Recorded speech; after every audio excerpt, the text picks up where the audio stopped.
Praise the Lord. आप सभी को जय मसीह की। मैं परमेश्वर पिता को बहुत बहुत धन्यवाद करता हूं। एक बार फिर से आप लोगों के बीच में प्रभु का वचन लेकर आने का सौभाग्य मुझे परमेश्वर दिया। मैं जीवित परमेश्वर को हृदय से धन्यवाद करता हूं।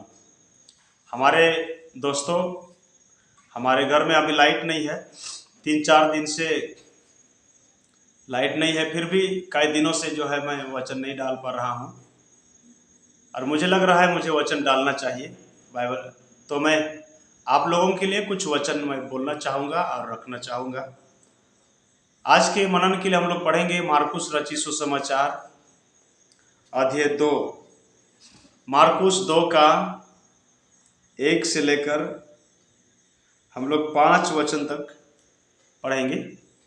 मार्कुस 2 का 1 से लेकर 5 तक मैं आप लोगों के लिए पढ़ना चाहूँगा। इस वचन को आप लोग सुनेंगे। कई दिनों के बाद वह फिर कफरनहूम में आया और सुना गया कि वह घर में है। फिर इतने लोग इकट्ठे हुए कि द्वार के पास भी जगह नहीं थी और वह उन्हें वचन सुना रहा था।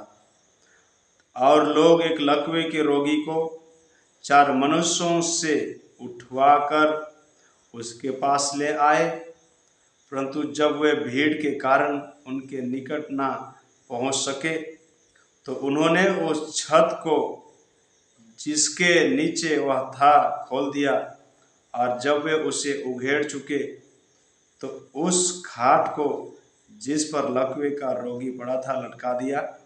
यीशु ने उनका विश्वास देखकर उस लकवे के रोगी से कहा, हे पुत्र, तेरे पाप क्षमा हुए। इस वचन के पढ़े जाने से परमेश्वर आप सभी को आशीष प्रदान करे। छोटे से हम लोग प्रार्थना करेंगे। हालेलुया। जीवित परमेश्वर, शाम के समय में आपको धन्यवाद करते हैं प्रभु। हम आपसे प्रार्थना करते हैं आपका वचन हमारे जीवन में काम करे और श्रोतागणों के हृदय में भी काम करने पाए। तेरा नाम ऊंचा उठाते हैं सारे बातों के लिए पिता, हमारी सहायता कर। आप ही को धन्यवाद देते हुए तेरे प्रिय पुत्र यीशु के नाम से आशीष मांगते हैं। आमीन आमीन। प्रिय दोस्तों, मैं बहुत ही ज़्यादा शॉर्ट में आपसे बात करना चाहूँगा। और यहाँ मार्कुस रचित सुसमाचार का पुस्तक में लिखा है, यीशु मसीह कफरनहूम में आया। यीशु मसीह का सेवकाई काल में कफरनहूम एक केंद्र जगह था। जहाँ कहीं भी यीशु मसीह सेवकाई के लिए जाते थे और वहाँ से सेवा करने के बाद जो है यीशु मसीह वापस आ जाते थे, सेवकाई करके वापस आते थे। और वैसे ही जो है यीशु सेवा करने के बाद कफरनहूम में आए। कफरनहूम बोलने से कफरनहूम एक छोटा शहर है और सबसे नीचा शहर भी है। लेकिन उसी कफरनहूम शहर में यीशु मसीह अपना सेंटर मानकर सेवा आरंभ किए और वहाँ सेवा चला रहे, सेवा उस क्षेत्र में सेवा किया यीशु मसीह। तो यीशु मसीह कहीं दूसरे जगह सेवा के लिए गए थे और सेवा करने के बाद वापस जब आए कफरनहूम में, उस वक्त की ये घटना है। और उस वक्त यीशु मसीह आकर के एक घर में बैठे हैं और उस घर में जब बैठे हुए हैं यीशु मसीह, तो एक लकवा ग्रसित व्यक्ति को लेकर के आते हैं। यहां पर मैं आपको 3 अलग अलग बिंदु में मैं आपसे बात करूंगा। और पहला बिंदु यह है कि 4 मनुष्य जो है उस लकवे से ग्रसित व्यक्ति को उठा करके लाए। और जब उठा करके ला रहे हैं, तो जब उठा करके लेकर के आए तो वहां वो व्यक्ति को यीशु मसीह के पास पहुंचाना है। लेकिन पहुंचने से पहले ही द्वार में जो है भीड़ बहुत ही ज्यादा है। तो भीड़ इतना ज्यादा है कि उस जहां पे यीशु मसीह जो बैठे हैं वहां तक नहीं पहुंच पाया। इसलिए उन्होंने एक अलग रास्ता निकाला, और वो रास्ता ये था, उन्होंने जहां पर यीशु मसीह जहां पे जो बैठे थे, उस जगह को, उस छत को जो है उन्होंने खोल दिया, और छत को खोल दिया और उस लकवे से ग्रसित व्यक्ति को यीशु मसीह के पास उतार देते हैं, खटिया से, खाट से। मैं प्रियो आप लोगों को बहुत ही सुंदर दिलचस्पी बात पे मैं आपका ध्यान आकर्षित करना चाहूँगा, और यह है पहला व्यक्ति, पहला बात तो कि 4 मनुष्य जो है उस लकवे से ग्रसित व्यक्ति को उठा करके यीशु मसीह के पास लेकर के आए। ये 4 व्यक्ति कौन है? इनके पास एकता है, ताकि ये इस मनुष्य को जो है उठाकर ला सके। तो एकता को किन के पास में है?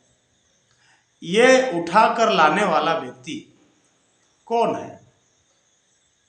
मैं ऐसा विश्वास करता हूं इनके पास एकता है। इसका मैं एक आपको आत्मिक अर्थ भी बता दूं। इसको जो उठा करके ला रहे थे, मैं ऐसा विश्वास करता हूं ये परमेश्वर के लोग हैं आत्मिक रूप में। मेरे प्रिय भाई बहन, हम भी जब समस्याओं में, कठिन परिस्थितियों में थे, हमें भी किसी ने सुसमाचार के बारे में, यीशु के बारे में बताया, और हम भी जब निराश और कठिन समस्याओं में जब हम थे, उस वक्त हमें यीशु के पास लेकर आया, अपने कंधों में उठाकर। हमारे पास कई सवालें थी, हमारे मन में तरह तरह के सवाल उठ रहे थे, फिर भी उन सारे सवालों को का उत्तर देते हुए उन्होंने जो है हमें यीशु तक पहुंचाया है। Praise the Lord. आपको भी जो वचन सुन रहे हैं, निश्चित तौर में किसी ने किसी आपको उठाया। इसीलिए इफिसी का पत्रिका था, उसने हमें जिलाया जो हम अपने अपराधों और पापों के कारण मरे हुए थे। अब दूसरा, जब यीशु के पास सामने लेकर आए तो भीड़ बहुत ही ज्यादा है वहां। भीड़ इस संसार को दर्शाता है, और भीड़ जो है यीशु से मिलने के लिए देता नहीं। भीड़ ये संसार को दर्शाता है। और मेरे प्रिय भाई बहन, उस लकवा का ग्रसित व्यक्ति को भीड़ जो है रोक दिया। ये 4 मनुष्य ढोकर के लाए थे, उनको भी रोक दिया। उनको एक अलग रास्ता निकालना पड़ा, और वो रास्ता कौन सा था? ये रिक्स भरा रास्ता था, रिक्सी भरा रास्ता था। वो बहुत ही ज्यादा रिक्सी रास्ता था। यह भीड़ जो है संसार को दर्शाता है, और ये भीड़ कभी भी कोई भी व्यक्ति को यीशु के पास आने से रोक देता है, वो दबा देता है।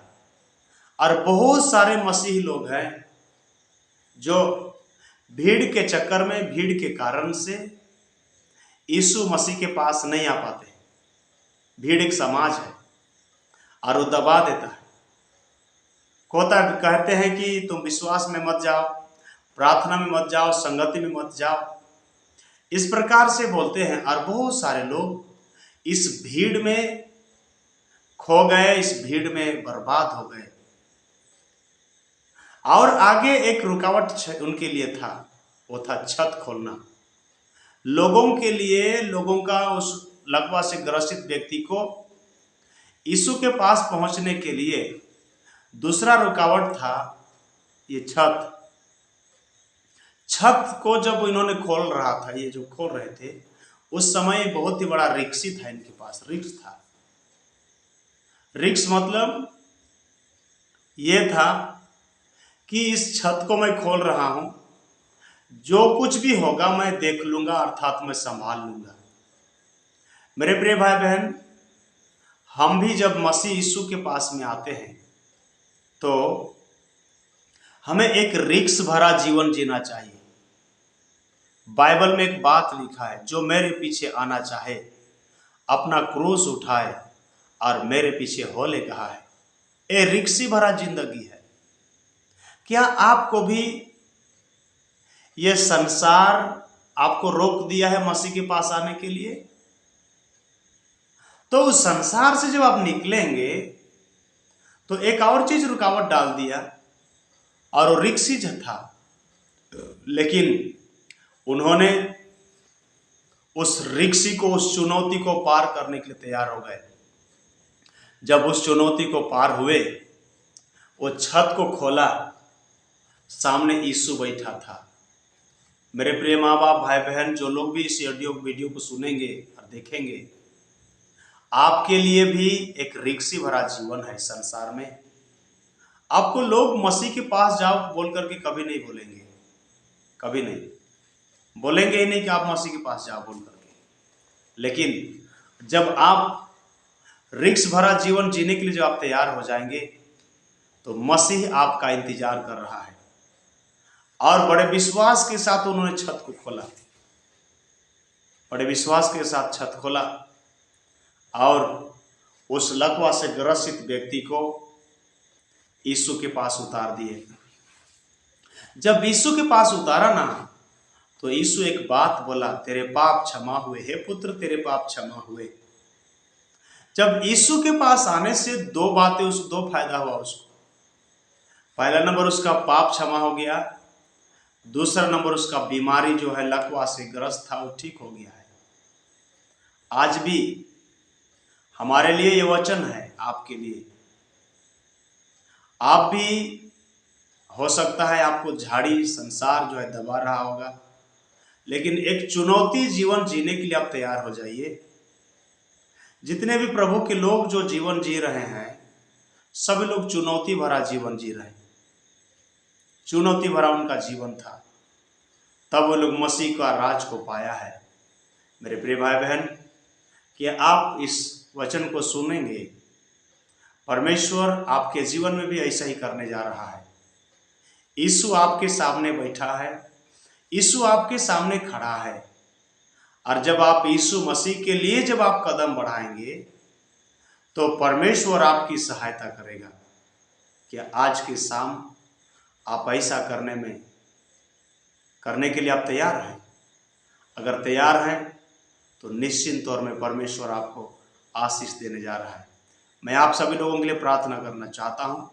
अपने आंखों को बंद करें, एक बार थोड़े से निर्णय लें और प्रार्थना करें, मसीह की महिमा प्रकट हो जाए। प्यारे प्रभु जी, आपका धन्यवाद करते हैं।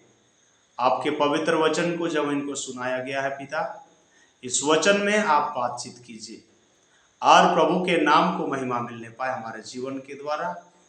आप ही के नाम की स्तुति हो। देह प्राण और आत्मा हम आपके हाथ में समर्पित करते हैं। जितने भी लोग इस वचन को सुनेंगे, ये सभी लोग सुनकर आपका महिमा कर सके। धन्यवाद करते हैं सारे बातों के लिए। पवित्र आत्मा अगुवाई कर आशीष दे। धन्यवाद देते हैं जितने भी हमारे श्रोतागण हैं, इन सभी लोगों के जीवन में आपका सामर्थ काम करने पाए। प्रार्थना सुनो, धन्यवाद यीशु मसीह के नाम से पिताजी आशीष मांगते हैं। आमीन आमीन। प्रभु आप सबको आशीष दे। अगर हमारा वीडियो आपको अच्छा लगे, वचन अच्छा लगे, तो लाइक और सब्सक्राइब कर दीजिए, और दूसरों तक भी पहुंचाइए, ताकि प्रभु का वचन पहुंचाया जाए। अभी तो लाइट नहीं है, लेकिन आने वाले दिन में हो सके कल लाइट आ जाएगा, तो आप लोगों को और भी वचन दिया जाएगा। धन्यवाद। परमेश्वर आप सबको आशीष दे।